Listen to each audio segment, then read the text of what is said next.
Hey nerds, what's up? It's time to talk about the final episode of A Knight of the Seven Kingdoms and talk about all the differences between the novella and the TV show. As a reminder, this is intended to be informational, not necessarily critical. Let's get into it. So this whole Lionel scene doesn't exist. This beginning isn't here, which as we know now is everything with his character because he's been expanded a bunch in the TV show. So this conversation does happen at the funeral, but the fathers died and their son's armor isn't a thing, but the end of the speech is there. So Fossaway again, none of that scene is here, although you'll maybe notice if you watched my last episode that the quote I quoted there about the green apple and red apple, they moved here, which originally happens at the beginning of the fight in the last episode. But anyway, none of this happens. The whole thing with the wife isn't there. So this is pretty much directly in the novels. The only slight difference is that Dunk kind of says that the Humphreys who died in the battle might have also been important in the realm when he's talking about his foot. And Egg wasn't listening in here, but this scene is cut in half in the show. The later scene where he's talking to Maekor is actually at the same time as this scene in the novella. So we'll talk about that more in a second. But otherwise, this is pretty on. But the biggest thing is different. The reason they cut it is that in the novella, Dunk doesn't say he's not going to take Egg. He always takes Egg immediately. So because of that, everything that's in between the end of this discussion with Maekor and then the start of the next one doesn't exist in the novella. So we don't have Egg talking to Dunk. We don't have Egg trying to kill his brother. There's no scene with Darien. There's no scene with the daughter coming in and saying, I'm not sad you ruined my name day. So none of that is there. So this flashback doesn't happen. We are never told directly that he wasn't knighted. That is left to interpretation in the novella. So then when we do get this end scene with Maekor, it's slightly different. And I'm just going to read a couple lines to help you get a sense of what I'm talking about, because I feel like it's different, just like a slightly different connotation in the way it is. So there's this part about, hey, that can be changed. You can return to my castle in Summerhall. Dunk is kind of in his head like, what should it be? What should it be? What should it be? And then Dunk says, just before Prince Baylor died, I swore to be his man. Presumptuous of you, said Maekor. What did he say? That the realm needed good men? That's true enough. What of it? I will take your son as squire, your grace, but not at Summerhall, not for a year or two. And then it's that same quote about he's seen enough of castles, he can ride in my cloak. Prince Maekor gave him an incredulous look. Did the trial addle your wits, man? Aegon is a prince of the realm, the blood of the dragon. Princes are not made for sleeping in ditches and eating hard salt beef. He saw Dunk hesitate.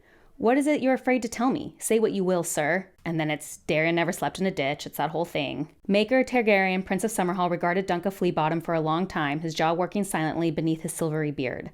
Finally, he turned and walked away, never speaking a word. The Sweetfoot and Fossaway thing doesn't happen. We actually never see Sweetfoot again. So I bet that will make a lot of people happy. So the Penny Tree thing doesn't happen as well. And then Dunk is the one who says he's never been over the Red Mountains, and then Egg responds with, they have good puppet shows. So Egg doesn't leave on his own in the novella. Technically, it's not said. So, unless this is something George told them that, actually, Maekor didn't give permission, and we just don't know that in the novellas, as far as we are concerned in the novellas, Egg was actually sent by his dad to go with Dunk. I want to be clear, hopefully, that in the novella, these two conversations are smashed together, and then it cuts directly to Egg coming over the hill. That's kind of how it flows. Oh yeah, and the Knight of the Nine Kingdoms thing isn't in the novella either. Okay, so in terms of my opinion of the episode, there is some stuff I loved in this episode and some stuff I feel more mixed on. For first thing, this opening, cold open scene might be my favorite from the show. I just loved it.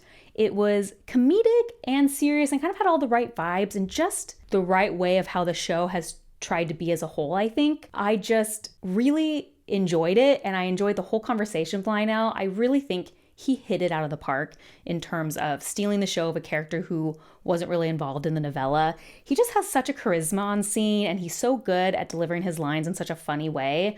I loved this opener. In the same sense, I loved this ending shot. It technically wasn't the ending shot, but in my world, it is the ending shot. I felt like it was so emotional and impactful in such a short little scene.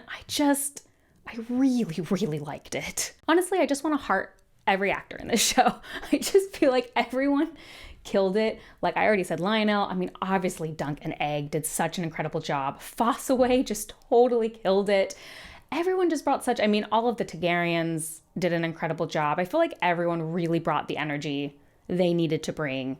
Really just excellent casting, and I mean, that carries a show, obviously, especially a show like this, which is relying a lot more on conversation, especially this episode, rather than action. For the most part, I actually liked all the added conversations they had. I think, obviously, if you're making this into a series instead of a movie when it is a pretty short novella, you're going to have to pad a lot of things. And I think for the most part, this episode, the added conversations worked for me. I think they expanded relationships in a way that makes sense and endears you to people and endears you to the characters. And I really have no complaints about that. I think a lot of them add quite a bit to the story, and I think they did a good job there. I'm at least I went from like to neutral. I don't think there was any I disliked, Oh yeah, so also I Googled about the 9 Kingdoms thing because I had no idea what this was talking about. This was not in the novella, and I was like, wait a second, is Westeros 9 Kingdoms? I don't know. And I found this interview with the showrunner. I'm just gonna read it. To start off, what's up with a Knight of the 9 Kingdoms title at the end?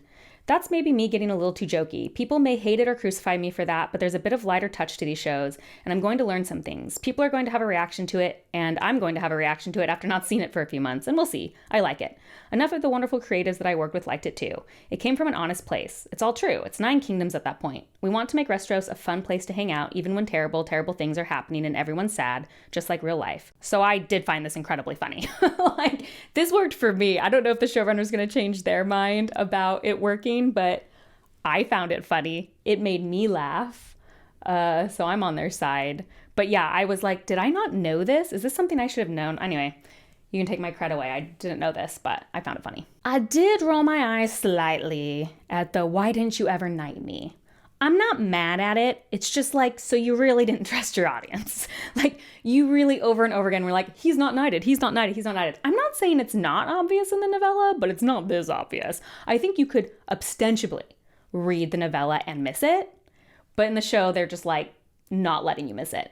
That's a little silly to me. I think you could trust your audience more. Like I said, I'm not mad about it. I just rolled my eyes a little bit. I will say, I feel like this flashback would have been more impactful, obviously without the night part, because I can't reveal that to right now, but maybe parts of this about the penny tree would have been more impactful earlier on in the show. I feel like the turnaround for hearing that story and then seeing Dunk nail the penny to the tree is just such a short turnaround. It doesn't feel much like a payoff. Whereas I feel like if we had moved that portion of it to earlier in the season, then it does feel like a callback and a kind of catharsis. Again, that's a nitpicky criticism. I'm just saying more from a show perspective. I was surprised at how fast they had that turnaround. So as you can tell, for the most part, I feel very positively about this episode. I thought it was great. I just have 2 changes I'm a little mixed on, and I want to talk about them. The first one is the Maekor change, and this one is kind of wild to me because I feel like it does change his character quite a bit. I think in the novella, it's kind of a begrudging and angry respect for what Dunk said to him, and he does want Egg to not go the way of his other sons, and so begrudgingly, he lets him go with Dunk. And I think changing that to being, I didn't know Egg left, that's a significant change about his character and what he believes and how he interacted with Dunk. There's a couple things here. This is clearly a setup for something that's going to happen next season that's not in the novellas. And I like to give creators some breathing room. So I'm very wary about it now, but depending on how they utilize that in next season, I might be eating my words. So I want to give them room for making this change and room that might be an interesting thing to explore. I also need to be sure, maybe George told him that's what he intended. I don't know. When I read the scene to you guys, technically he never says yes. I always took it as Egg's word, and we never see any contention about that in the other 2 novellas. So, I'm trying to be open-minded about it, but I was really surprised because I do think that changes the flavor of that scene and his character. The next one is the contention of Dunk originally saying he's done with princes and he doesn't want to squire Egg, and then Egg saying, "You're not the knight I think you were." I struggle with this one. On the one hand, when I'm thinking of it as just a show only, I get it. Add a little bit extra tension, add some movement, kind of explain why Dunk realizes he needs to do this for the realm. I can't say I fault it as a show-only perspective.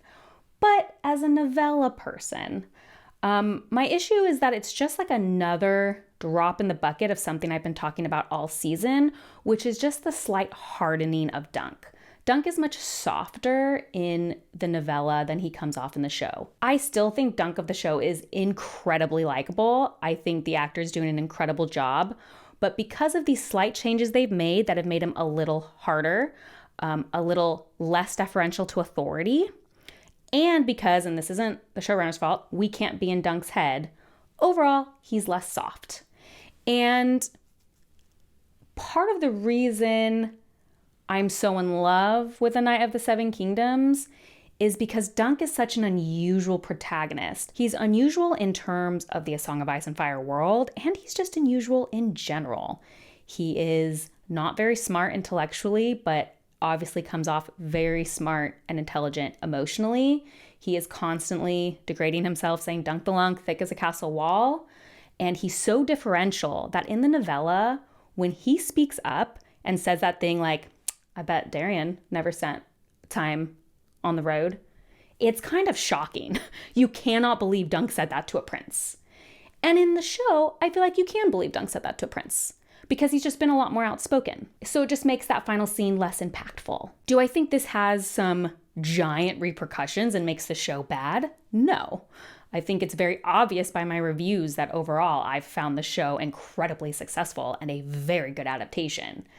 But it does change his character. I think overall, all of these changes have added up and it just really came to a head for me in that moment.